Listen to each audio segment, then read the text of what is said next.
Turabashuje abanyarwandakazi, turabashuje mwebwe mwese mukurikirana ibiganiro byacu bya radio televiziyo Umurindi. Turabasuhuje mwebwe mwese abakunzi ba ihuriro nyarwanda RMC, mwebwe mwese mudukurikira ku miyoboro yacu ndetse no ku mbuga nkoranyambaga, abatwumva muri aka kanya n'abazatwumva mu yindi minsi izaza. Uyu munsi turi ku cyumweru, ni ku itariki ya 27 z'ukwezi k'Ukwakira. Turabifuriza mwese rero kugira icyumweru cyiza ndetse ni munsi mwiza w'ikiruhuko. Uyu munsi tugarutse none muri studio kugira ngo tubaganirire ku bibera mu gihugu cyacu mu Rwanda, kandi dukomeza kubashishikariza abanyarwandakazi kugira ngo aho muherereye, haba mu Rwanda haba hanze y'igihugu, mugende mutubwira amakuru twasangiza abandi, amakuru y'abanyarwanda n'u Rwanda, cyane cyane muri ibi bihe tuyobojwe inkoni y'icyuma na FPR Inkotanyi n'agatsiko ka Perezida Paul Kagame. Tutabatindiye rero abanyarwandakazi, dufite kuri uyu munsi ingingo tugiye kubaganiriraho. Turahera ku ngingo aho twakwibaza impamvu ki u Rwanda ruhangayikishijwe n'imyirondoro cyangwa se profiles z'abashinjura bwana Charles Onana. Muzi neza ko bwana Charles Onana umunyakameruni w'umwanditsi n'umuhanga mu mateka, amaze iminsi aburanira ku butaka bw'igihugu cy'Ubufaransa, aho yarezwe n'imiryango yitwa ko ari iharanira inyungu z'abacitse ku icumu, ariko yihishe inyuma cyangwa se ihagaze mu mwanya wa leta ya Kigali. Turaza gukomereza ku nkuru y'ukuntu u Rwanda nanone kuri ubu ngubu ngo rwaburiye abanyarwanda baba mu gihugu cya Mozambique nyuma y'amatora n'imvururu zabaye hagati aho ngaho, ndetse n'ubu zikaba zigikomeza. Umuntu akaba yakwibaza ati se ni hehe handi u Rwanda rwigeze rugira impuhwe cyangwa se ruhangayikira koko abanyarwanda baba mu bihugu by'amahanga? Kubera iki uyu munsi muri Mozambique? Nabyo turabyibazaho, kandi namwe abanyarwandakazi mudukurikira, mudufashe koko kwibaza impamvu. I Muhanga aho nahahoze nyine ari muri Gitarama, haravugwa guhomba kw'abahinzi mu gihe bongeye guhitirwamo imbuto z'ibigori, bakaba bamaze amezi 3 yose ibigori biri mu butaka bitari byazamura akantu k'akagemwe. I Gakenke aho mu ntara y'Uburengerazuba, Gakenke ni mu ntara y'Uburengerazuba, mu ishuri ryisumbuye rya Murambi, amasaha menshi y'umunsi abanyeshuri bayamara bajya kuvoma amazi ku migezi ya kure aho kwiga. Ibi nabyo ni ubudasa, aho umwana ababyeyi baba baramwohereje kugira ngo ajye mu ishuri ahahe ubumenyi, amasaha yose y'umunsi yakagombye kuba ari ku ishuri, yakagombye kuba ari mu bitabo bye, yakagombye kuba ari mu bushakashatsi cyangwa se yandika ibizami, ahubwo akaba ari ku mugezi yagiye gushakisha amazi kugira ngo mu gikoni babashe gutekera abanyeshuri ibyo kurya. Ngayo nguko rero abanyarwandakazi, nk'uko namaze kubibabwira, ni ubudasa. Reka mu kanya gatoya tuze tubaramburira ingingo ya mbere y'urubanza ruri mu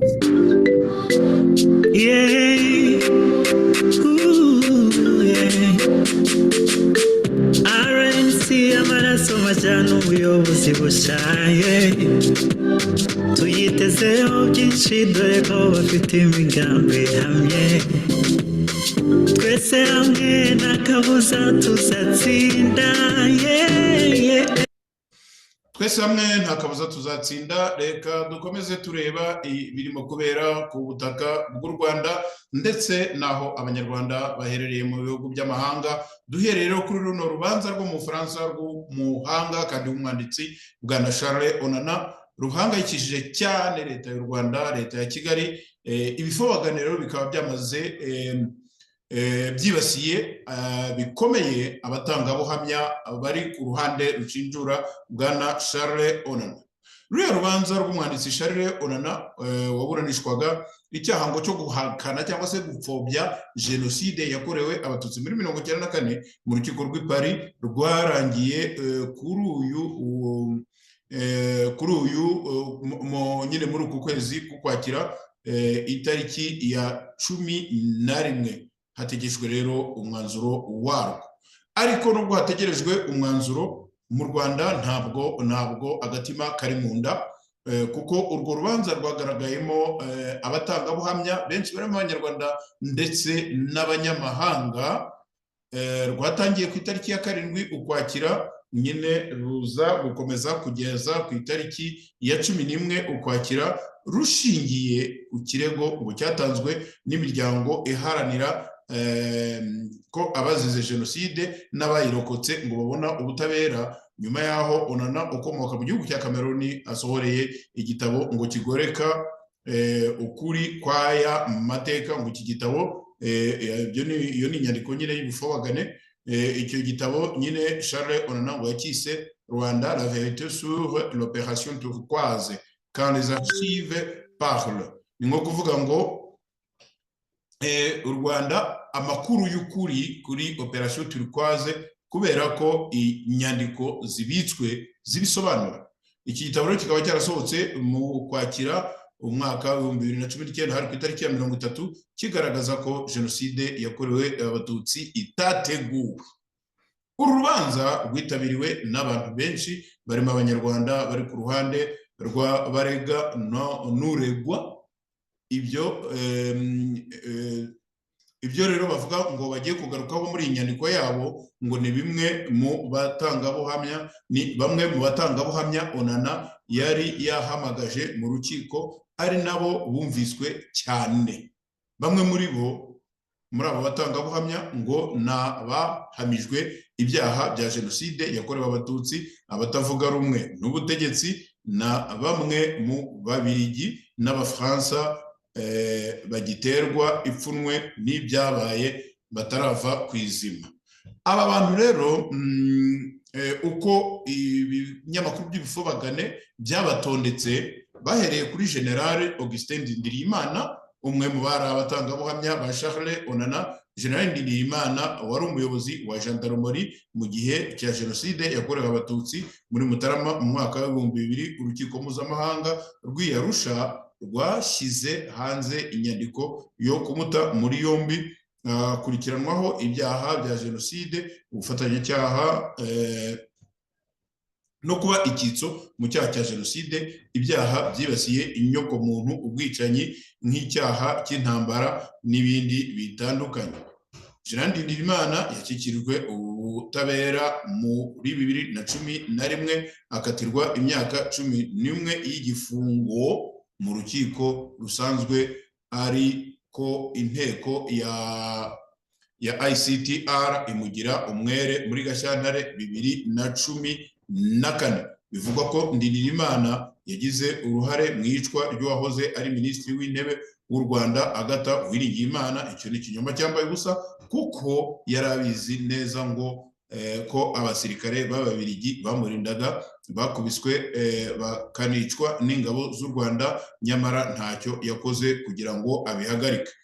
Ntabwo ndi bugaruke mu byo ibifobagane nyine biri gushinja General Ndirimana, kubera ko General Ndirimana nyine nk'uko bavuga aho yari muri gendarmerie, kandi bakavuga ko abasirikare b'Ababirigi batishwe na gendarmerie. Ahangaha kuvuga ngo yari abizi ngo ntiyabitangaho amakuru, ibi nyine ni ibintu byo kugerekeranya, ariko mu by'ukuri nta shingiro bifite.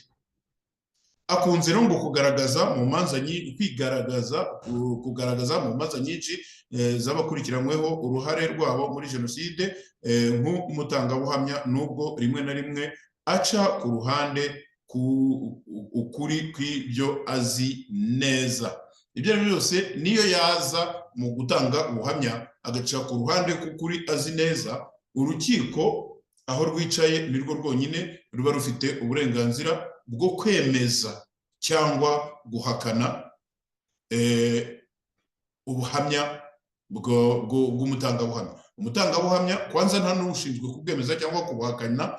Umutangabuhamya ashobora gutanga ubuhamya ashinja, agashobora gutanga ubuhamya ashinjura, ibimenyetso ubwabyo ubwabyo bivuye muri ubwo buhamya cyangwa se bivuye mu bundi buhamya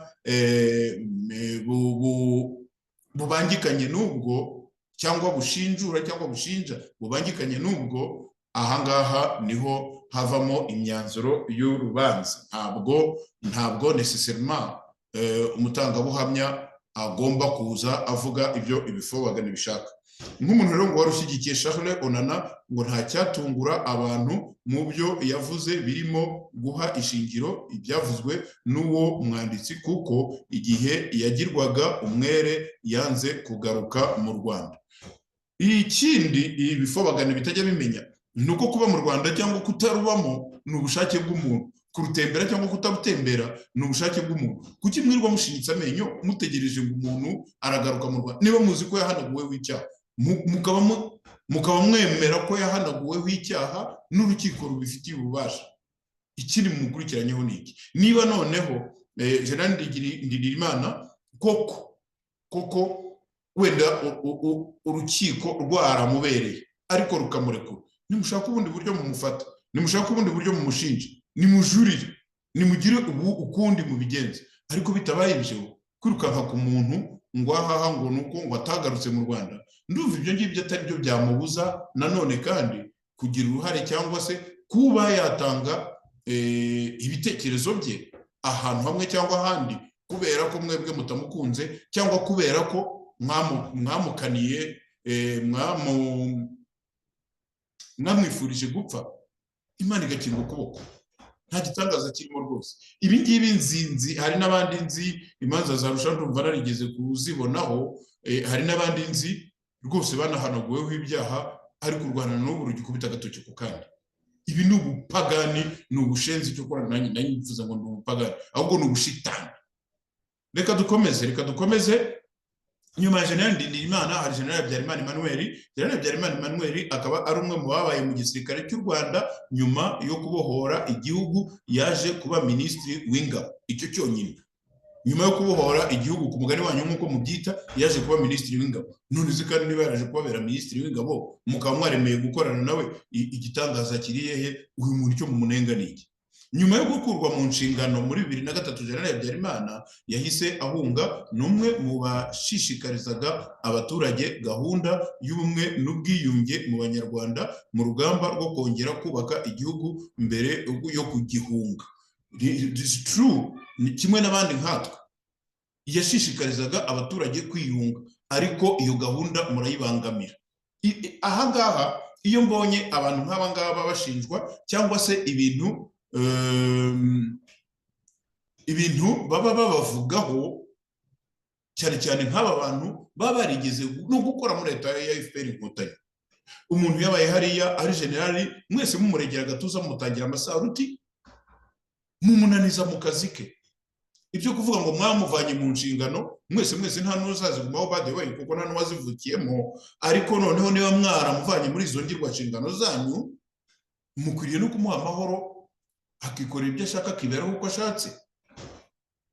Uyu rero kuba niba icyo gihe yarafite igitekerezo cyiza cyo gufatanya namwe kubwiriza Abanyarwanda kwitabira kwiyunga no kuba umwe, nyuma akaza gusanga iyo gahunda muyivuga mu ndimi zitandukanye, ni ikihe gitangaza kiri aho ngaho?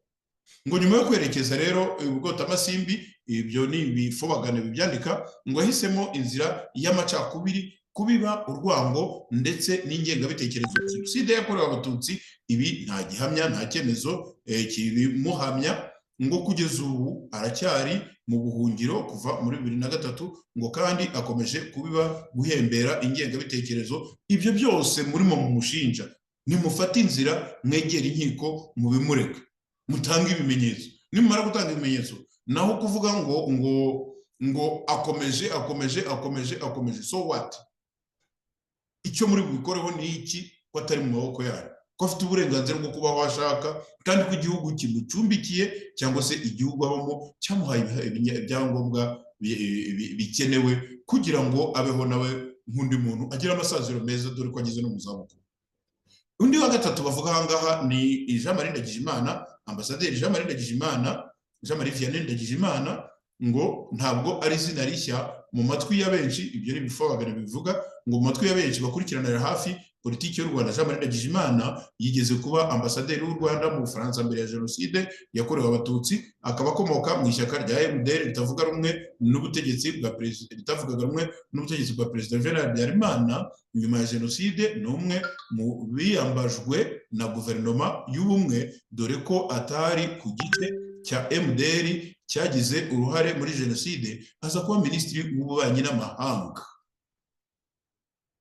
Nubwo byari bimeze bityo ariko inda nini yasumbye nyirayo muri 1995 ubwo yari yajyanye na perezida Pasiteri Bizimungu muri Amerika acikana amadolari 187 ngo yari yagenewe gufungura ambasade zirimo iy'u Rwanda muri Amerika n'iyo muri Loni. Uretse ibyo ariko kandi hari ubugenzuzi bwakozwe muri ambasade y'u Rwanda mu Bufaransa yayoboye, bukorwa n'itsinda ry'impuguke eshatu zivuye muri Minisiteri y'Imari, y'Ububanyi n'Amahanga na Minisiteri y'Ingabo kuva ku itariki ya 31 Nyakanga kugera ku itariki ya 5 Kamena 1995 ngo zasanze Ndagijimana mu gihe yari ambasaderi w'u Rwanda mu Bufaransa yararigishije amafaranga menshi. Ibi ntabwo ndi bubitindeho, ahubwo ndashaka kubabaza ahangaha nanone ayo yagiye yikoreye mu gatebo cyangwa mu ivarisi ntimumbaze,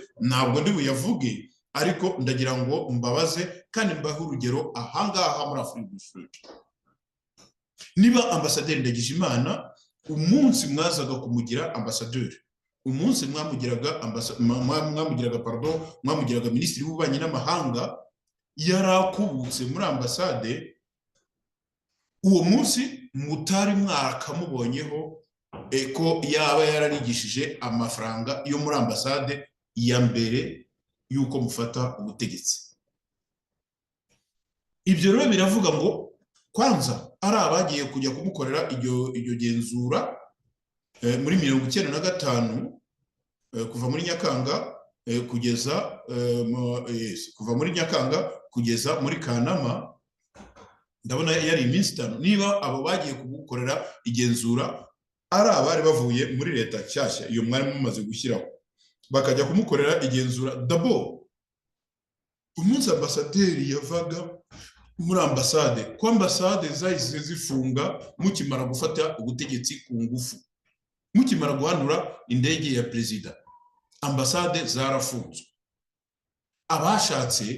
Abashatse bagiyemo bifashisha ibyo basanzemo. Ahangaha muri Afurika du Sud ni urugero ugiye gutanga. Ahangaha muri Afurika du Sud muzi neza ko ambasade yari ifunze, gusa muza kugerageza kuyifungura mwaraje mwiyambaza bamwe mu bisambo bahoze bakora muri ambasade, nabo kandi baraza barabegera, bakora icyo bita gucinya inkoro. Bamaze gucinya inkoro batangira nyine kugenda babereka utunutu aho twari turi, ariko abo mwiyambaje bari ku rwego rwo hasi. Uw'igihangange wari urimo n'uwari umushoferi, uwari umushoferi niwe mwiyambaje araza yinjiramo aho ngaho atangira kubereka ibihari. Ubu kugeza ubu ngubu akaba ari umwe mu bakomeye muri bya bindi byanyu by'intore na zando umunyarwanda n'ibindi bintu biterekeranye ibyo ngibyo mugenda mukoresha, harimo no guhiga abanyarwanda bari mu bihugu by'amahanga. So ni gute noneho mwumva ko ambasaderi wari uhari gusa kubera ko ataracyumvikana na leta ya Kigali, uwo munsi ibyabaye muri ambasade byose bimwegekaho? Uwo se wagiye kubafungurira ambasade y'i Pretoria muri Afurika y'Epfo, we mumubonamo ubutagatifu nyabaki? We wagiye kubereka aho kanaka yicaraga, aho uru rufunguzo rufungura ikirimo gukorwa, we mumufatamo ubutagatifu nyabaki? Ibyo mwabuze aho ngaho byo mwabishinje nde? Na cyane ko yari bari imbere. Ahubwo se mwari mufite inventaire nyabaki yerekana ibyari biriyo mbere n'ibyaje kugaragara nyuma yaho mwari mufite inventaire nyabaki? Ndavuga mu Bufaransa, nkanavuga no muri Afurika y'Epfo. Niba uwo muri Afurika y'Epfo w'umushoferi yaraberetse ibiri aho ngaho mukabifata uko nguko ndetse mukanamugororera, uwari ambasaderi mu Bufaransa mukamwemerera kuba minisitiri w'ububanyi n'amahanga, noneho mutavuga rumwe, noneho mugatangira kumugerekaho ibyo mutekereza ko byaba byaraburiye muri ambasade i Paris. Ibi rero ni bya bindi byo gushakisha ikintu ku muntu kugira ngo gusa uhindanye izina rye. Turakomeza, harakurikiraho uwitwa Emmanuel Neretse. Major Emmanuel Neretse wari ukuriye ikigo cya gisirikare cya Kami yiyemeje ngo kugoreka amateka binyuze mu bitabo yandika. Ibitabo umuntu yandika ibitekerezo bye. Nawe wakumva bikubabaje ugafata ikaramu ukandika ibitekerezo byawe. Ikindi, ibyo twandika cyangwa ibyo tuvuga bihabwa agaciro n'ababyumva n'ababisoma. Kuki mwumva ko ibisomwa n'ibifobagane ari byo byonyine abantu bakagombye gutekerezaho? Major Neretse ngo numwe mu bashinze ishyaka rya FDU inkingi, nta cyaha mbibonamo. Inkingi rivuga ko ritavuga rumwe n'ubutegetsi bw'u Rwanda rikorera mu buhungiro. FDU inkingi ni umutwe wa politike wubakiye ku ngengabitekerezo ya jenoside, aho uvuga ko wifuza gukura ku butegetsi FPR yayoboye igihugu kuva yahagarika jenoside yakorewe abatutsi. FDU inkingi ni umutwe cyangwa se ni ishyaka rivuga ko rishaka guhindura ibintu mu Rwanda. Ntabwo ndirimo rivuga ko rishaka guhindura ibintu mu Rwanda, nk'uko FPR nayo muri 90 yaje ivuga ko ishaka guhindura ibintu mu Rwanda. Hari ibyo mwaje mwitwaje, ntabwo mwabishoboje, ntabwo mwabyeretse abanyarwanda, uretse guhanura indege hanyuma hakava impfu z'abantu. Kuri ubu ngubu musigaye mwifatisha mukazita uko mubonye cyangwa se mukazikoresha mu nyungu zanyu. Nta gitangaza rero kundi muntu yagenda yahimba inyange, yagenda yahimba ishyaka cyangwa se umuryango runaka akawita uko nguko. Ni kimwe n'uko namwe mwagiye hariya mukavuga muti reka twiyite FPR inkotanyi, kimwe n'uko bagenzi banyu kera kose biyitaga inyenzi. Turakomeza, abanyarwanda ngira ngo hari batangiye kugenda bagabanukamo. Harakurikiraho uwitwa Colonel Luc Marshal. Colonel Luc Marshal yari ayoboye ingabo z'Ububirigi zari muri minuari, akaba yari anungirije General Dallaire. Colonel Luc Marshal nk'abandi bari mu Rwanda kubungabunga amahoro, basize ibihumbi by'abatutsi biri kwicwa na guverinoma yateguye ikarashyira mu bikorwa jenoside yakorewe abatutsi. Uko mubivuga, izo ngabo aho gukiza abatutsi zabasize mu menyo y'interahamwe zari zahagurukiye kwica abantu zibaziza uko bavutse. Aha naho hari inzandiko zasohotse n'abazisohoye barazi, aho FPR inkotanyi yiyamaga abariya bari bashinzwe kubungabunga amahoro bo muri minuari, babwira ko batagikeneye ubufasha bwabo. Uyu munsi mwebwe mukemeza ko ngo bagize, hari benshi muri aho ngaho mwarokowe na minuari, abagiye bakagezwa ibyumba babanjije gushyikirizwa na minuari, abavanywe kuri Mirikoline babanje kunyura mu maboko ya minuari. Uyu munsi murumva ko Luc Marshal nta kintu yakoze, cyane cyane ko ari we wakoraga ibyo bintu mu mujyi wa Kigali. Hari undi General Didier Toze yabaye mu ngabo z'Ubufaransa, aza koherezwa mu Rwanda mu gihe cya jenoside muri 1994 na mbere yaho. Toze w'imyaka 74 yabajijwe n'urukiko yemera jenoside yakorewe abatutsi, yemeje ko yakozwe nubwo ahakana ibimenyetso by'uko yateguwe. Reka nanjye mbabwize ukuri mu izina ryanjye, nanjye ibyo kuvuga ko yateguwe nibyo gukeka. Kuvuga ko jenoside yakorewe abatutsi nibyo yarabaye, ariko yarateguwe. Niba yateguwe nande? Uwayiteguye yaje kuzanamo abatekinisiye gute? Yayiteguye agamije iki? Kuki atari yarigeze ayitegura mbere y'uko mbere yuko mutera u Rwanda mukazana amananiza mu masezerano, kuki atari yarigeze ayitegura imyaka yose twakuriye tukabana n'abo twiganye tugakorana n'abo twiganye kugeza ku munsi mwashatseho kugaba ibitero kandi mukaza muzana condition mwishakiye. Uyu bavuga ko rero uyu mujenerali ngo ari mu bantu batifuje na rimwe kuvugwa ko havugwa amakosa ya operation turquoise yakozwe, ndetse avuga ko Ubufaransa bukwiriye kutaryoza ibyo bwakoze byose hanze y'igihugu. Ibi ngibi ndumva twaravuze ibyerekeranye n'urundi rubanza rurimo kubera mu Bufaransa ejo. Reka umunsi tuzaba turimo tuganira n'abantu baherereye mu Bufaransa tuzabivugeho mu magambo arambuye. Abandi bakurikiraho nahoze nibeshya wenda ko abanyarwanda barangiye ariko ntabwo barangiye. Abandi bakurikiraho hari Rutihunza Theobald. Mu mwaka w'igihumbi kimwe magana cyenda mirongo icyenda na kane Rutihunza Theobald yabaye prefe wa Cyangugu, yaje ngo kunyereza amafaranga. Igitangaje rero nuko abantu bose mwari mwifashishije birangira batwaye amafaranga. Ako kayabo kari kari aho ngaho. Baravuga rero ko ngo yaje kugereza amafaranga yari yaragenewe abarokotse jenoside yakorewe abatutsi barimo n'abapfakazi. Nyuma y'uko bimenyekanye yatinye ko ashobora kugezwa imbere y'ubutabera, bituma ahunga igihugu. Akimara guhunga, Rutihunza yahise asohora itangazo ripfobya jenoside yakorewe abatutsi. Nyamara tuzi byinshi byamukorewe mu gihe yari prefe, ndetse ku buryo abenshi tuzi neza ko ubu prefe bwe bwari ubwo ku ishusho gusa, kuko hari abandi cyane cyane abayobozi b'ingabo bari barihaye kuyobora Cyangugu, ariko ahubwo hakavukamo ibibazo by'uko abaturage ibyo bintu batabyumvaga.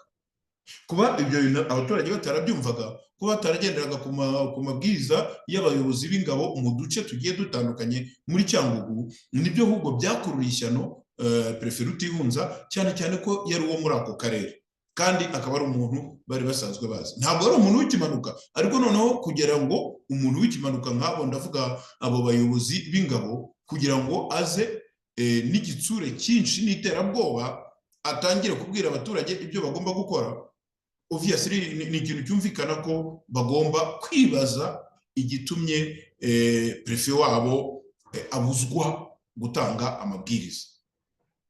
Bavuga rero ngo ko ubugabo yakomeje ngo guharabika isura y'igihugu. Ibi nabyo ni nonsense, ni ibintu bitumvikana. Turajya ku musaza witwa Nkiko Nsengimana. Mu mwaka w'igihumbi magana cyenda mirongo icyenda na kane yari umuyobozi w'akanama k'impuguke ka Rutobwe Igitarama mu gihe cya jenoside yakorewe abatutsi. Nta gitero na kimwe cyagabwe atabizi cyangwa ngo abe yabyemeza. Abarenga ibihumbi 50 barishwe muri ako gace. Ngo kuri ubu ngubu ayoboye ishami rya FDU inkingi ngo riherereye mu Burayi. Yavuye mu Rwanda muri 1995, ari nabwo yinjiye muri iryo shyaka nk'umuyobozi wa FDU inkingi. Ibyo yashyize imbere ni ugukwiza ingengabitekerezo ya jenoside, ngo no guharanira ko ubutegetsi bwajya mu maboko y'abahutu. Munyumvire nawe, guharanira ko ubutegetsi bwajya mu maboko y'abahutu. Aba niba abandi bahagaritse ubwoko, niba barabuhagaritse, niba barabuciye, sinzi uko babyita.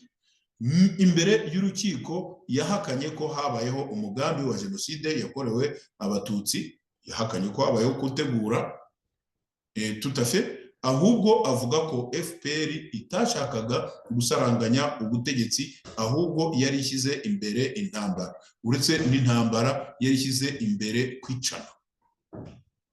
Iyo FPR iza kuba yarifuje gusaranganya ubutegetsi, iza kuba yarifuje, ntabwo baba barageze kuri stade yo guhanura indege y'umukuru w'igihugu. Kugeza ubu ngubu uru rubanza nabwo nubwo njya numva benshi bavuga ko ruzingiye mu Bufaransa, uru rubanza narwo ruracyari ntaho rwagiye.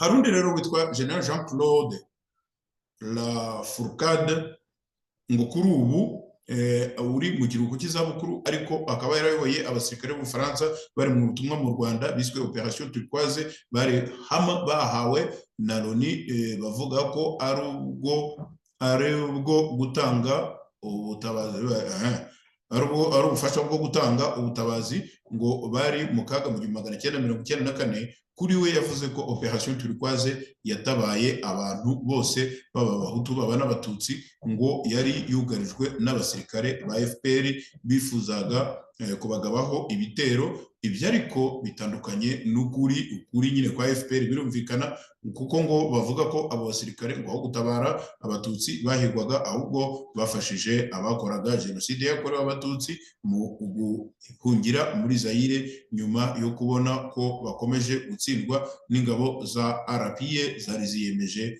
kuyihagarika no gutabara abatutsi. None se nyine ko zari ziyemeje kuyihagarika, igitangaza cyaba kiri hehe kuba abantu barashatse kwambuka umupaka nabo bakayihunga, cyane cyane ko muri uko kuyihagarika nabo ntabwo barasaga amazi, nabo barasaga amasasu.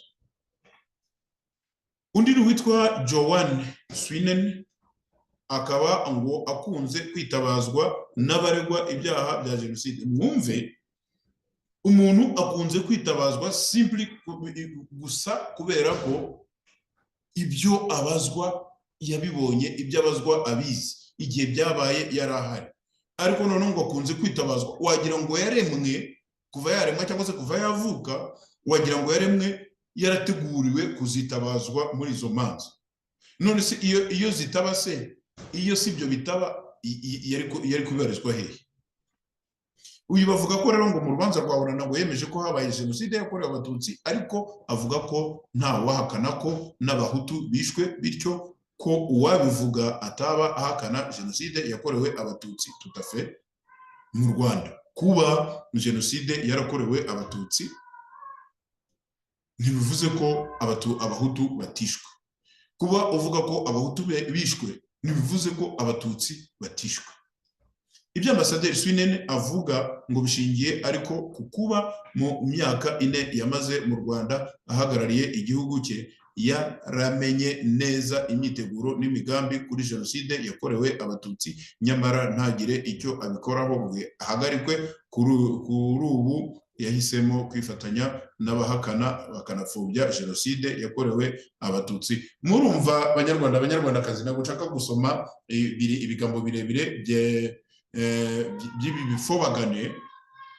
Iyo barimo kubaka urutonde rw'ibyo bajyana, iyo barimo kubaka urutonde rw'abantu bashinjura umuntu baba biyemeje kubamba, buri gihe cyose bitwaza ko uwo muntu iyo atakoze jenoside, muri buze gusanga abenshi muri aba ngaba, nanjye ngo benshi muri buze gusanga muri aba ngaba nta n'umwe waba yarahamijwe akaba yarayihaniwe.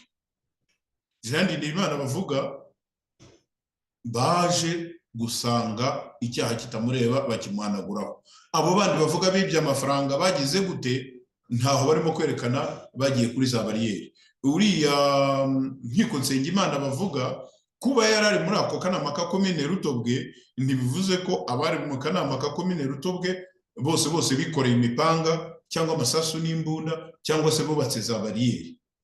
Kuba aba bantu barabaye mu Rwanda mu gihe cy'ubutegetsi bwa FPR Inkotanyi, nshimye ko ntawe bagiye kuvana mu mashyamba ya Kongo, nshimye ko ntawe bagiye kuvana mu zindi nkambi runaka tuzi zimaze imyaka n'imyaniko, ariko noneho aba bose bakaba ari abantu bigeze kuba bari mu Rwanda mu gihe FPR Inkotanyi yategekaga, mu gihe FPR Inkotanyi yari ku butegetsi, kandi mu gihe bari mu Rwanda bakaba barakoranye cyangwa se barakoreraga FPR Inkotanyi. Uyu munsi gusa kubera ko bamaze kubona ubunyaryenge bwa FPR Inkotanyi bakabudenonsa, kubera ko abenshi muri aba ngaba ni abantu n'ubundi na mbere ku bwa Habyarimana bavugaga bati dore ikitagenda neza, ari naho FPR Inkotanyi yabamenye, nta handi yajyaga kubamenyera. Ubu rero kuri uyu munsi kubera ko gusa bavuga bati hari ibintu runaka bavuga, ikintu gitangaje rero FPR Inkotanyi biciye mu bifobagane nabyo biri forme kandi binabihemberwa akazi kabo bihaye, banavuga ngo nuko kurwana intambara yo kuri mudasobwa, akazi kabo bihaye nukuzajya badiscredita cyangwa se bazajya batera ibyasha umuntu wese uvuze ati nyamara muri uru rubanza hari ikintu naba nziho, cyangwa se kuri iki kirego cy'uyu muntu hari ikintu naba nziho gitandukanye n'ibyo barimo bavuga. None se byaba ari urubanza nyabaki? Urwo haba ari urukiko nyabaki rutumira gusa abashinja abatangabuhamya baza gushinja, na cyane cyane ko nta n'igihari cyo gushinja uriya mwanditsi w'umunyakameruni w'umufaransa. Nta kintu gihari cyo kumushinja. Yanditse ibitabo bivuye mu bitekerezo bye, bivuye mu bushakashatsi yakoze. Witwa Tom Ndahiro iyo yicaye akandika akigira umushakashatsi kuri jenoside, akigira impuguke kuri jenoside, yarayibonye gusa mu Rwanda ari nayo yagizemo uruhare. Yandika ibitabo mukabyemera, yandika za article z'amafuti, yirirwa acunaguza abantu ku mbuga nkoranyambaga, ibyo byose mukabyemera. Ariko undi muntu uri hariya ufite ubushakashatsi plus introduit que icyo kigo ry'icyanyu, akaba ari we noneho uhinduka ko agomba kujyanwa mu nkiko.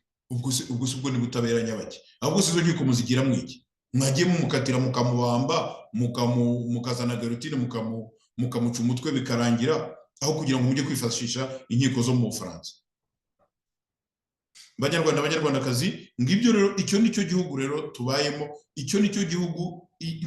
En fait, iyo mikorere niyo yatumye abantu bishyira hamwe bakavuga bati ibi ntabwo bikwiriye. Iyo mikorere niyo yatumye n'iki kinyamakuru mureba, iyi radio televiziyo yacu nayo ibaho kimwe n'izindi. Ngayo nguko rero ibyakorwaga muri cya gihe ntabwo ari byo bikorwa kuri ubu ngubu. Tuzajya tujya ahagaragara tubabwire ibibera mu Rwanda, tubabwire ubugome n'ubugizi bwa nabi bwa FPR Inkotanyi, ubugome n'ubugizi bwa nabi bw'agatsiko ka Paul Kagame. Noneho abandi bahanga bazajya baturuka hanze bavuga bati koko ibi bintu bimeze gutya. Ikindi, nibagira batya bakiyambaza umuntu wavuye mu Rwanda wemera kuza akabaho nabi mu buryo tuba tubayeho, ntabwo ari ibintu by'imikino. Umuntu ashobora kudakora muri izo ministeri zanyu, ashobora kutabona ibitangaza muri ibyo ngibyo mwigabagabanya, ariko agahinga agasambu ka se na nyina akabaho. Kuki mutekereza ko umuntu ajya mu mahanga kugira ngo gusa abavuge, kugira ngo gusa apfobye icyo kiryabarezi cyane? Banyarwandakazi, reka dufata akaruhuko tugaruke mu kanya gatoya ku yindi ibyavuzwe riratashya abasore mu Rwanda bahuje urugwiro. Ibyavuzwe riratashya abasore mu Rwanda bahuje urugwiro. Inama ni imwe no guharanira impinduka mu Banyarwanda. Inama ni imwe no guharanira impinduka mu Banyarwanda. Bakabana batuje batahiriza umugozi. Inama nimwe no guharanira impinduka mu Banyarwanda bakabana batuje. Ntabwo mu gihe Abanyarwanda bazaba batari babana batuje, mu gihe Abanyarwanda bazaba bakiyobojwe inkoni y'icyuma ya FPR, ndabarahiye ntabwo bazabana batuje. Inama nimwe rero, inama nimwe no guharanira ko Abanyarwanda basenyera umugozi umwe bakabana batuje. Ntibizashoboka FPR Inkotanyi igihari. Niyo mpamvu abantu birirwa batukwa bagakinagizwa bakagira gute, ariko ntibivuze ko igihe kitazagera ngo Abanyarwanda babane batuje. Hari umugani kera bajyaga bavuga ngo ibindi ni uwa Nyirandihe. Uyu madamu nyakwigendera Agata Uwiringiyimana nabonye hano nabo bamuvuzemo biriya bifobagane bimushinja Ndirimana cyangwa se kuba yaramenye iby'urupfu rwe. Nawe yaravuze ati demokarasi ni karaba dusangira. Igihe cyose mudashaka gusangira n'abandi bantu, igihe cyose mwumva ko rimwe mwenyine mushobora gukora ibitangaza, ntabwo Abanyarwanda bazabana batuje. Reka dukomereze muri Mozambique. Mu gihugu cya Mozambique, ambasade y'u Rwanda nayo ngo ihangayikishijwe. Biratangaje, ikunda urukundo rw'igitangaza Abanyarwanda baba muri Mozambique. First of all, uretse abasirikare mwazanye bita binjyana ahandi hantu nkumva mfite isesemi yo gusoma ibi bigambo biba byanditswe n'ibifobagane cyangwa se biba byavuzwe na ambasade nazo z'ibifobagane. Ni gute abanyarwanda bageze muri Mozambique? Abanyarwanda bageze muri Mozambique baje mu butumwa, uretse abo mwajyanye gukora ubutumwa bwo kurinda ibigega bya Total, ariko bafite n'ubundi butumwa inyuma yaho bwo kubuza amahoro no kuburabuza abanyarwanda bo muri Southern Africa. Cette fois-ci ntabwo ari muri Mozambique gusa. Abanyarwanda aho bari mu bihugu bitandukanye bagiye bagezwayo n'ibikorwa bibi bya FPR Inkotanyi, bagiye bagezwayo no gucakazwa no gukeneshwa no kwamburwa utwabo na FPR Inkotanyi. Uyu munsi bagiye kugirirwa impuhwe na FPR Inkotanyi. Yes, turabizi ko mwahageze harimo nyine babandi inda zasumbye amaboko, nabo mwaje arabo mwaje mugashukashuka mukabagira ibyo ngibyo nyine mwise intore, ari abibifobagane nabo ngo bifuje ngo kuza guhakwa ngo kugira ngo babashe kujya mu Rwanda, babashe kujya gukora business zabo n'ibindi bintu nk'ibyo ngibyo, nazo zagiye zikora businga ahenshi, nabo bitahiriye abantu bagiye babiyomekaho cyane cyane kubera guterwa ubwoba. Abo nibo mwita se ko aribo murimo kuburira bajya kuza se mwarabazanye. Ibyo byose byabaye suko kubera nyine kakajagari kanyu mu gihugu no gupyinagaza umuturage kugeza igihe amagara amuvuyemo. Reka dukomeze twumve icyo ibifobagane bivuga hano, ngo ambasade mu gihugu cya Mozambique ngo yihanganishije abanyarwanda baba baragizweho ingaruka n'urugomo biri gukurikira amatora ya perezida muri icyo gihugu, isaba abanyarwanda ko basura n'abahatuye, abanyarwanda bahasura n'abahatuye kwigengesera.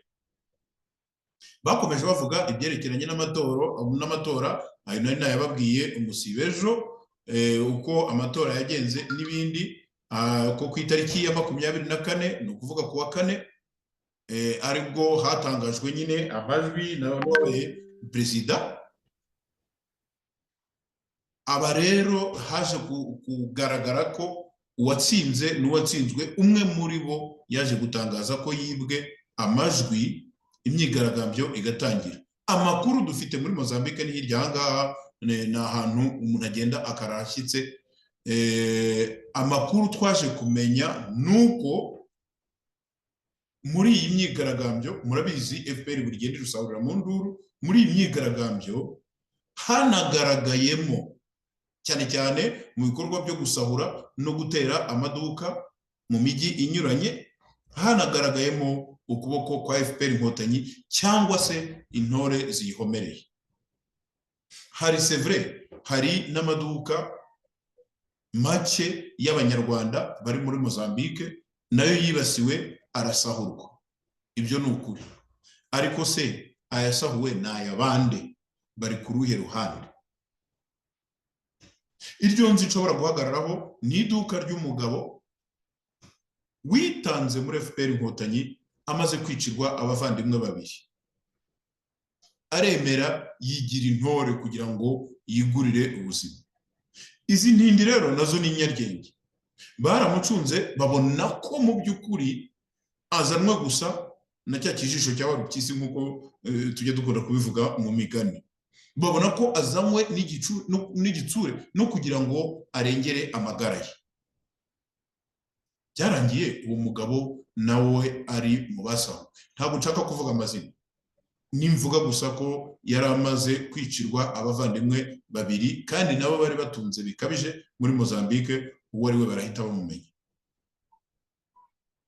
Urwo ni rumwe mu urugero rumwe muri nyinshi zuko, kandi ntabwo ari ubwa mbere abanyarwandakazi, ibyo murabizi, byuko FPR buri gihe icengerera ahantu hari utubazo. Ibi ni nabyo bamwe muri bariya batangabuhamya bari mu Bufaransa bagiye gushinjura bwana Charles Onana ni bimwe mu byo bemeza ko niyo jenoside bahinduye iryabarezi cyabo harimo na bagenzi babo bayigiyemo mu rwego rw'abatekinisiye. Ni bimwe uretse ko na Tito Rutaremara yabivuze, Isumbirigi Kabarebe yarabivuze ko bagiye bagira abatekinisiye binjira muri buri serure. Niba jenoside yarateguwe koko hakabaho decret yasinywe na sinzi niba ari ministre, sinzi niba ari president, niba koko jenoside yarateguwe, aba batekinisiye nabo bayigezemo byanze bikunze ku ruhande rwabo naho yarateguwe. By the way, niba giye kubabwira mu mbabarire gatoya bitumye nsubira kuri iriya ntuza kuri iriya dosiye ya Charles Onana, kuri iriya nkuru nyine y'abatangabuhamya, nagira ngo mbabwire ko Ambasaderi Jean-Marie Ndagijimana atigeze atangwa ubuhamya muri ruriya rubanza kuva rwatangira ku itariki ya 7 kugera ku itariki ya 11, kuko Ambasaderi Jean-Marie Ndagijimana yari afite ibindi bintu arimo kandi nawe ubwe bwite yarabisobanuye. Uretse ko bitamubuza kuba iyaza kuba hari yari kujya gutanga ubwo buhamya, kuko kenshi agira intervention iyo habaye ibintu bivugwa ku banyarwanda, cyane iyo habaye ibintu bikorerwa mu Bufaransa biciye muri kiriya kiryabarezi cyuriya muzungu warongoye umunyarwandakazi witwa Alain Gauthier na Dafros umugore we, iyo kuko aba bantu ni abantu bibasiye uyu musaza Ndagijimana. So iyo rero habaye ibintu nk'ibyo, kuko ni abantu baziranye neza, ntabura gutanga intervention, ariko muri uru rubanza rwa Charles Onana Ambasaderi Ndagijimana ntabwo yarahari, ntabwo yarugaragayemo. Ibi rero ni bya bindi byo kuba mufite ibiriste bihurutuye biri ahantu, noneho hagira akantu gakoma amazina bagahita bayandika vuba vuba batabanje no kuverifiye. Reka dukomereze muri Mozambique. Ibiri mu kubera muri Mozambique rero gusa ntacyo nabivugaho cyane. Icyo nabivugaho ni ukubwira abanyarwanda ngo mwibaze izo mpuwe zabiheye, kandi no kongera kubabwira ngo u Rwanda rufitemo akaboko, kuko u Rwanda rufite ibyitso partout muri Mozambique, ibyaje bizanye cyangwa se bije gusura cyangwa se bije gukorana n'aba basirikare babaye deployed muri Mozambique, bakaza bitwa ko baje ngo kurwanya ibyihebe byateraga Mozambique mu gihe SADC ubwayo yari tarafata uwo mwanzuro. Baratanguranwe, ibyo twaravuze kenshi cyane, baratanguranwe bisabira financement muri Union Européenne biciye kuri Emmanuel Macron na leta y'u Bufaransa, noneho babohereza amafaranga yo kugira ngo mu by'ukuri mu byibanze bigomba kurindwa, hagombe no kurindwa imitungo y'u Bufaransa harimo ibigega bya Total. Aha rero muri icyo gihe hari abantu benshi nahoze mbabwira ejo bundi abo bita aba social media influencer, abo bita harimo uwiyita ngo Ambassadeur de Youth, super manager n'ibindi bigambo byinshi cyane, ahora muri Mozambique. Wakwibaza uti aza muri Mozambique kugira gute? Bagira n'isoni nkeya, aza no muri Mozambique akajya kwifotozanya n'abasirikare armée en uniforme, amafoto bagatangira kuyakwiza ku mbuga nkoranyambaga. Ntibanagira n'isoni, bafata bya bifobagane byindi by'abanyamakuru abitwa ba Rudatsi, bakaza nabo bakajya kwifotozanya. Ibyo bisobanura iki? Umuntu ashobora no gutekereza akavuga ati okay, ushobora gukora n'ibintu wenda ufite umugambi runaka ugakora ibintu clandestinement mu buryo bw'ibanga, ariko iyo wamaze gufata amafoto ukajya kuyerekana bisobanura iki? Nababwiye iby'umwambasaderi, numvishe ko ashobora kuba nawe ari ku gatebe ukuntu wavuye ahangaha yirukanwe muri Afrique du Sud. aragenda ajya i Kigali, menya hari imyaka 2 yarakoze cyo kora muri ministeri, barongera bamunoma kuba ambasaderi. Yaravuye hano ari umudiplomate usanzwe, ngira ngo ari premier secrétaire d'ambassade, ava hano yirukanwe, aragenda noneho bamuzana hariya, bamuzana muri Mozambique, aba ambasaderi. Ahasigaye araza yifashisha ibirara bya hano, biragenda bijya muri Mozambique, aribyo byakoraga manaveti byinjira binasohoka bininjiza abantu muri kino gihugu, kubera ko bari baragerageje kuza guhungabanya umutekano w'abantu bari muri kino gihugu. Nababwiye ko kuva hano ujya muri Mozambique ahantu ugenda ukarara utashye. Ikindi byoroshye cyane kwambuka umupaka winjira cyangwa usohoka. Uwo ambasaderi ako kazi yaragakoze, ayo makuru turayafite. Uyu munsi rero kuba abantu bari muri Mozambique, leta y'u Rwanda ibagira impuhwe ikababwira no kwigengesera no kugira ngo nizere ko izafasha uriya mugabo basenyeye amaduka, basahuriye ibintu, wenda hari bakamwongera ka kapitali, akongera akagerageza gukanyakanya. Noneho kandi iyo u Rwanda rwatangiye gupredicta cyangwa se guhanura, niba atari ukuragura, kuko ngira ngo nta musataniste ushobora guhanura, araragura. Niba atari ukuragura, ni gute u Rwanda rwamenya ko nyuma y'aya matora hazaba imvururu, noneho bigasaba ko abanyarwanda bagomba kwigengesera? Ni gute? Niba rero, niba nta kaboko babifitemo, niba nta nyungu bafite zo guhungabanya umutekano bitwaje aba Mozambique, noneho bakanabafasha nk'uko bagiye muri zo serire Tito Rutaremara avuga, kugira ngo bagere ku mpamvu cyangwa ku ntego runaka, kugira ngo babe banabasha no kwinjira kwambuka imipaka nk'uko bari babitangiye mu gihe Claude niko bisanzwe yari ambasaderi. Ngayo nguko banyarwandakazi, nagira ngo nongere mbabwire ko umunyarwanda yabivuze neza, yaravuze ngo uwububa abonwa n'uhagaze. Mu kanya gato RNC ihuriro nyarwanda ku isonga mu guhuza abana b'u Rwanda.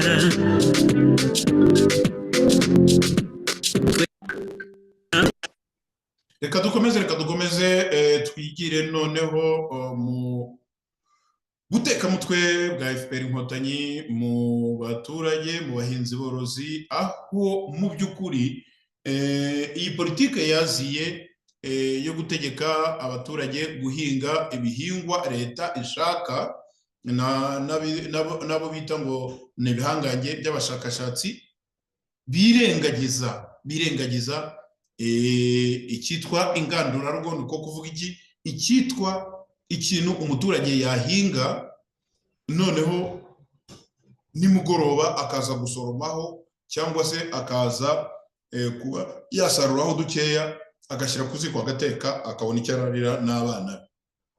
Imyaka yose tungana n'abanduta, nuko twabayeho, nuko ababyeyi bacu babayeho. Uyu munsi rero iyo FPR Inkotanyi ije, baje bakakubwira bati ahangaha ntitugishaka ko hahinga ibyo bajya guhahinga, turifuza ko hahinga iki n'iki. Iyo bakugiriye neza ntibakubwira indabo, wenda bakakubwira bati turifuza ko hahinga ibigori. Mwibuke ko bari babantu babuza umuntu guca ikigori cyo kujya kotsa kugira ngo umuntu yiganurire. Mwibuke ko bari babantu bakubwira ko mbere yo kugira ngo ukore ku musaruro ugire icyo uvanaho cyo kurya, ubanza kujyana mu ihunikiro, mu mahunikiro y'amakoperative. Amakoperative amenshi muri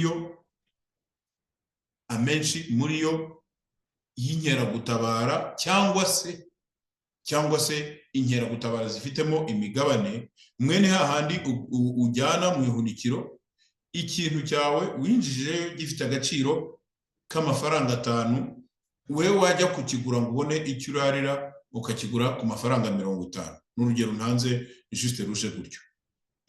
Aha rero icyatumye iyi nkuru nyijogora ndakibabwira neza, nuko ahantu ibi bintu byabereye ni ahantu nzi neza. aha ni mu karere ka Muhanga, aho bavuga ko abaturage bateye ibigori kuri hegitari 3 zose bikanga kumera. Inkuru itangira ivuga ngo bamwe mu bahinzi mu murenge wa Nyamabuye yahoze ari komine yanjye mvukamo nakuriyemo, akarere ka Muhanga, bararira ayo kwarika nyuma y'uko bateye imbuto y'ibigori zikaba zimaze ukwezi kose zitaramera mu gihe ntarengwa cyo kuba zameze mu gihe ntarengwa cyo kuba zameze cyaramaze kurenga, cyagomba kuba ari iminsi 7 gusa, none ukwezi kurihiritse. Abo bahinzi ngo bari bibumbiye muri koperative ya IABAEM ikorera, ntumaze icyo bishaka gusobanura, IABAEM ikorera mu ubuhinzi bw'ibigori mu gishanga cya Makera giherereye muri uyu murenge wa Nyamabuye. Reka mbabwire, iki gishanga cya Makera ni ahantu nzi ku buryo niyo wamfuka amaso uyu munsi nahaguruka i Pretoria muri Afurika y'Epfo nkagenda mfutse amaso nkagera mu gishanga cya Makera. Igishanga cya Makera cyari igishanga cyeramo ibijumba, ariko haza kuzamo icyo bitaga projet soya. Ngira ngo nako byanakomeje mu gihe hajyagaho icyitwa PAG, projet agricole do Gitarama. Abaturage bigishwa uburyo bahinga, uburyo bagomera amazi, uburyo aho guhinga ibijumba hari hahari, igihe cya soya aho guhinga soya hari hahari. Iyi projet muri Makera yabayeho, abaturage bayikiriyeho, abaturage babayeho neza. Ikintu gitangaje, sinzi umugani w'ikinyarwanda abaturage b'iwacu bajyaga bavuga, niba bavuga ngo zikiriza, bashaka kuvuga mbese ko ugezweho mu kugutegeka ugomba nyine kumira bunguri ibyo akubwiye, ariko ni akamaramaza umugani w'Abarundi, ni igitangaza. Aba baturage ntibigeze bataka inzara. Uyu munsi guhingishwa ibigori barashinyirije, barabyemera. Noneho ariko ikintu cyantangaje kuri commentaire yo kuri iyi nyandiko y'ibifobagane, hari aho umuturage yavuze ati nta gitangaza kirimo, kubera ko kuri buri sezo baza kugerageza imbuto nshyashya. Ni ukuvuga ubwashize iyo bahinze muri sezo yashize siyo bahinga muri sezo ikurikiyeho, siyo bahinga mu yindi izakurikiraho, siyo bahinga muri yindi izakurikiraho. Kuri iyi sezo noneho baje kubageregerezaho iyagombaga kumera mu minsi 7 ikaba imaze ukwezi itaramera. Aba ni ba baturage bahingaga ibijumba bakabipakira bakabijyana mu isoko Gitarama, amakamyoneti akabipakira akabikwirakwiza muri Kigali. Aba ni ba baturage bahingaga ibijumba, amashuri ya école secondaire yo hafi aho hose, za Kabgayi, za Shyogwe, za Byimana, za Sejimushubati n'ayandi, bakaza kuharangura ibijumba bakajya kubigaburira abana muri école secondaire, kuko inyinshi zari zifite za interna. N'abatari bafite za interna bagaburiraga abana babo ku manywa, byibura nimugoroba bagataha. Uyu muturage rero uyu munsi kuvuga ko umwimuye ukamujyana ku bigori ukanamutegeka ko atagomba guca ikigori kugira ngo acyotse aganure, niko mu cyaro tubyita, ni munyumvire ubuzima bw'uyu muturage. Uyu muturage nabona byose bimuyobeye akiyambukira umupaka akigendera, numwe muri babandi bazavuga ko yahunze igihugu, apfobya jenoside, ahakana ko yateguwe, afite ingengabitekerezo n'ibindi nk'ibyo. Abenshi turi hanze mu buryo bumwe cyangwa ubundi, jenoside yaratwafekse, yadukozeho mu buryo bumwe cyangwa ubundi. Aba baturage abenshi muri bo baramutse babonye ubushobozi bakagenda, believe me, guhera kuri uyu munsi batangira kuryozwa ko bapfobya jenoside. Aha niho tubabwira tuti ya jenoside ni ikiryabarezi. Abaturage urumva bagiye kwicwa n'inzara. Bicishijwe inzara n'iki? Bicishijwe inzara n'ubutegetsi butari raisonnable, mudafite ikintu icyo ari cyo cyose kibuhuza n'umuturage.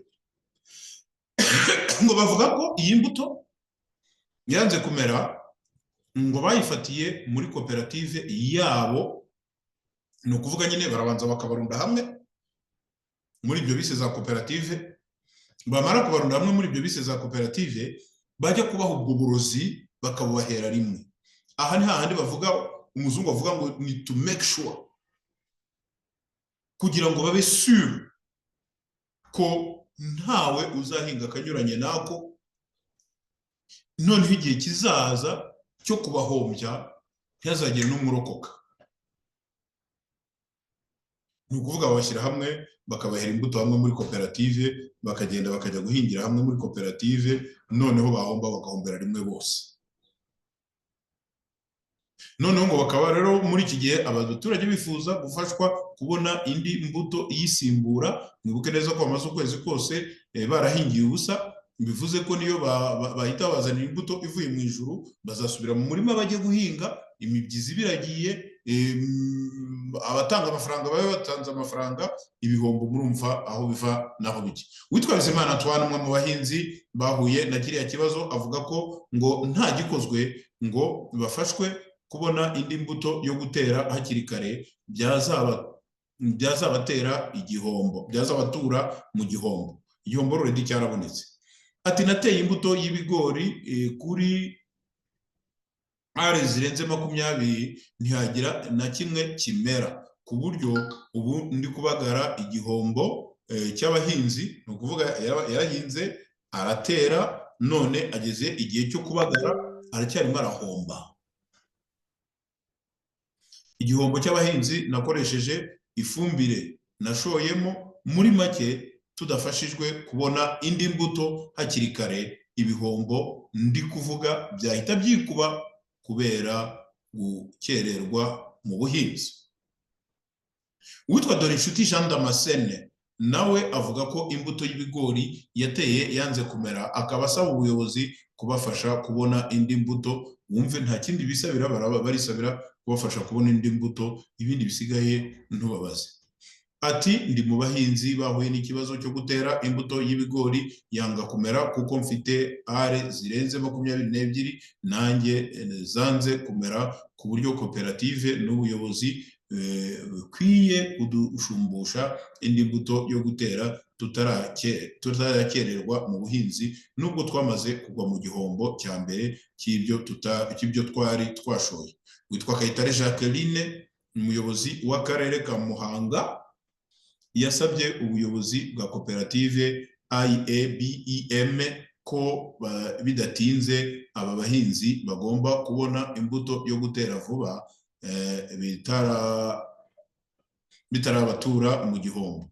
Ati ikindi kandi nk'ubuyobozi bwa koperative, aba bahinzi bagomba kubona imbuto byihuse yo gutera kandi bakanayihabwa ku buntu, ndetse bigakorwa mu minsi itarenze 3 y'iki cyumweru kiri imbere. Ku bahinzi bibumbiye muri koperative bagera ku 1562, nta mubare ufatika w'abahinzi bahuye n'ikibazo cyo gutera imbuto n'imbere uratangazwa.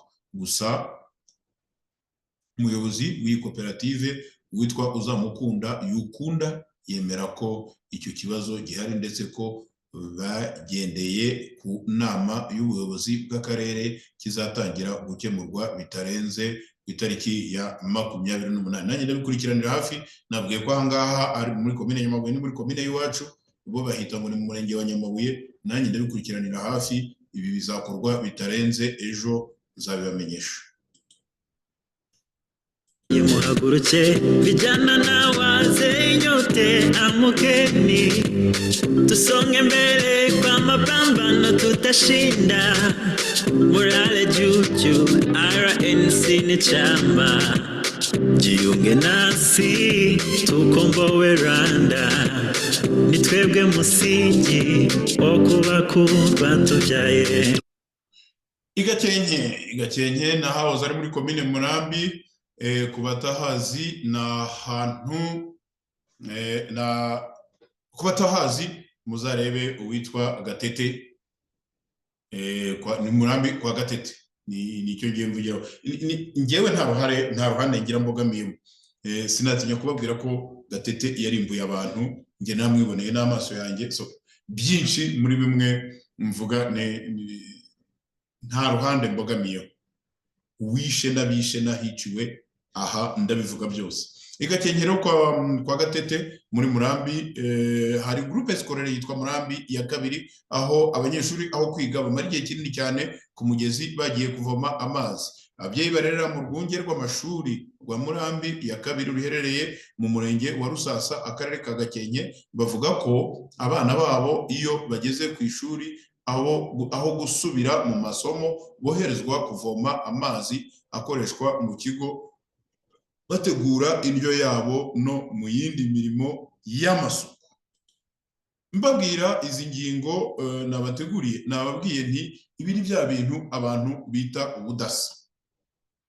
Iyo bakubwira ko imihanda ikubuye, bateye ibiti by'imikindo, bateye imbere, bahindutse Singapore n'ibindi bintu byinshi cyane, harimo abantu bamwe nsigaye numva bahita Singapore, ariko kumenya ari Singapore. Aba bantu ni babandi bafite ubuyobozi bwiza, aba bantu ni babandi bafite ibitangaza byose bibaho, ariko abana babo bajya kwiga bakirirwa bagenda mu misozi bajya kuvoma amazi.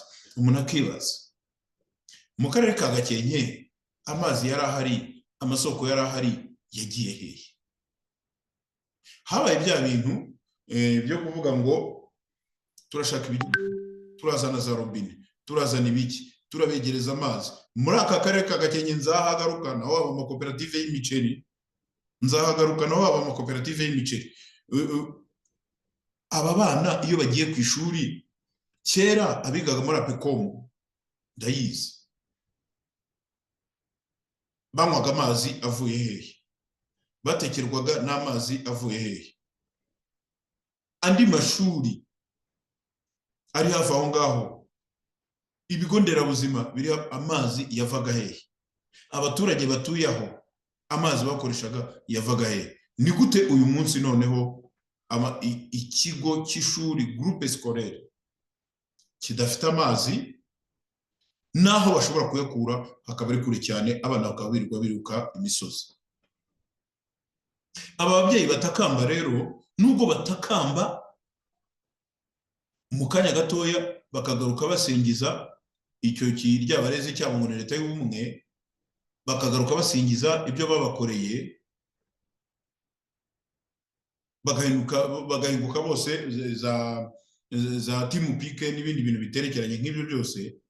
Aba babyeyi bavuga ko ibyo bibabangamira kandi bikabangamira abana babo, kuko ntabwo bakwiga neza mu gihe bananiwe, nk'uko Hishamunda Joseph abivuga, aho yagize ati abana bacu bamaze igihe bagera ku ishuri, aho kwiga bakirirwa mu misozi bavoma amazi. Uwitwa Mukamana Odile we asanga umwana atahira guziragira mu nzira gusa, ngo kuko ngo hari abazamuka imisozi bajya kwiga, banagerayo bakongera bakayimanuka bajya kuvoma, bazamukanya amazi, hanyuma bakongera nanone. Mwumve izo va-et-vient, mwumve uwo mwana. Ahandi ukazasanga bavuga ngo ihame ry'uburezi, ahandi ukazasanga bavuga ngo abanyeshuri, niho ujya ukumva ngo umunyeshuri ngo yaratsinze, ngo yatsindiye ngo ku manota 5, ukibaza uti amanota 5 ibyo byitwa iki? Ni hahandi n'uwashaka yabisanisha n'aya makuru twavuze tubabwira ejo, aho witwa Ngirente wabuze uko agira yabwiraga abarangije za kaminuza ngo ntibazajye kwiyandarika. None se uyu mwana ariga iki? Umwe mu banyeshuri baganiriye n'abanyamakuru wahawe izina rya Mahoro, we yagize ati ntabwo twiga neza muri rusange, ubundi tuzinduka tuje kugira ngo dusubire mu masomo, ariko ntibikunda kuko duhitira kujya kuvoma nabwo mu mibande ya kure, tuza twananiwe, hari n'abahita basinzira mu ishuri. Nibura nibazane ibigega hano ku ishuri bijye bifata amazi, naho igihe kinini tukimara ku mugezi no mu nzira.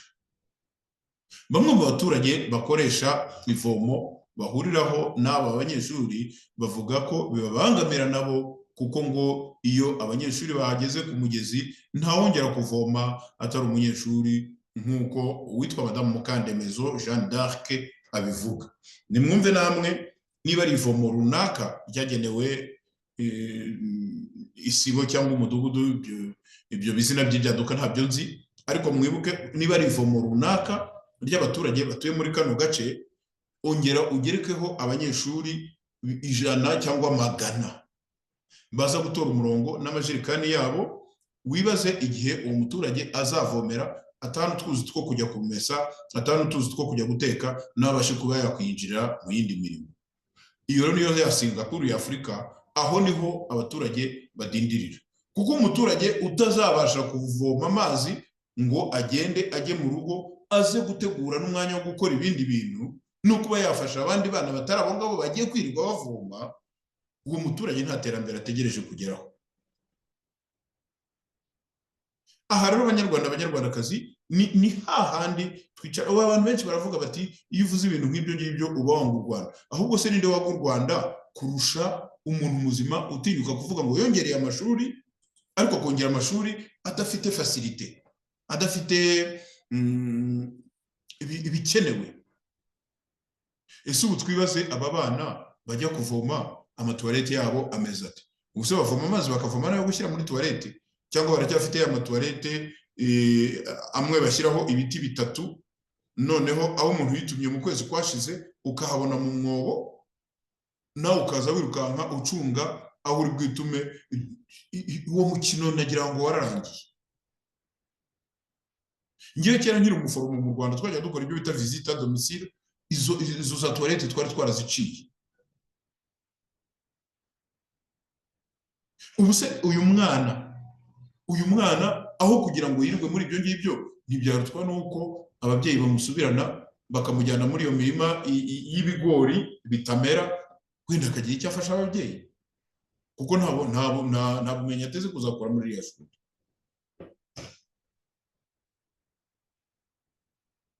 Mu karere ka Gakenke habarurwamo ibigo 155 by'amashuri, ibigera kuri 19 ngo bikaba nta mazi bigira. Gusa ngo biteganyijwe ko mu minsi iri imbere bizaba byagezemo amazi. Kuki iyo minsi ihora imbere? Aka karere ka Gakenke kuki iyo minsi ihora imbere? Aha ni hafi hahandi exactement General Gasana Emmanuel Rurayi, cyangwa se komiseri general wa polisi, kubera ko yimukiye yavuye mu ngabo ajya mu gipolisi, ariko hose ni general, reka tubireke gutyo. Aha ni hahandi aherutse kunyereza projet yagombaga gukora za borehole, yagombaga gukora menyatari za borehole, yagombaga gukora ibintu bya irrigation, ayijyana mu maprojet ye bwite. Uyu mugabo numwe wafunzwe ahabwa uburenganzira bwo kujya gushyingira umwana we bashyingiranye n'abandi bajenerali bo mu Buganda. Uyu mugabo numwe wabaye wa mbere mu bababariwe kubera ko bitwaye neza muri gereza, ariko nta n'umuntu numwe wigeze atekereza abaturage yashyize ubuzima bwabo on hold niba bataranabuze. Ngibyo rero abanyarwandakazi, nagira ngo tujye twumve neza ibyo badukangisha, ibyo batubeshya mu gihugu cy'u Rwanda. Reka wenda ducumbikira ahangaha, ariko iyo byibuze umuntu afashe ingingo imwe tukagerageza kuyisesengura, tukagerageza kuyiganiraho, namwe mufite uburenganzira bwo kutwandikira ahantu hari commentaire mukagira icyo mutubwira. Ariko abanyarwanda bafite ibibazo, abanyarwanda babayeho nabi, iryo terambere ntari hari, bayobojwe inkoni y'icyuma. Ngayo nguko abanyarwandakazi, reka duhinira ahangaha ibiganiro byacu by'uyu munsi. Dukomeze tubifurize icyumweru cyiza, mukomeze mutube hafi, natwe tubatangarize amakuru uko tuyabonye, kandi abarimwe aturukaho yongere anabagarukire, tuyakwirakwize no mu bandi. Mukomeze rero mugubwe neza. Aha ni Pretoria muri Afrika y'Epfo, mwari kumwe na Claude Maria Bernardo Kayitare. Ibyavuzwe riratashye abasore b'u Rwanda bahuje urugwiro. Ibyavuzwe riratashye abasore b'u Rwanda bahuje urugwiro. Inama n'imwe no guharanira impinduka mu banyarwanda. Inama n'imwe no guharanira impinduka mu banyarwanda. Bakabana batuje batahiriza umugozi.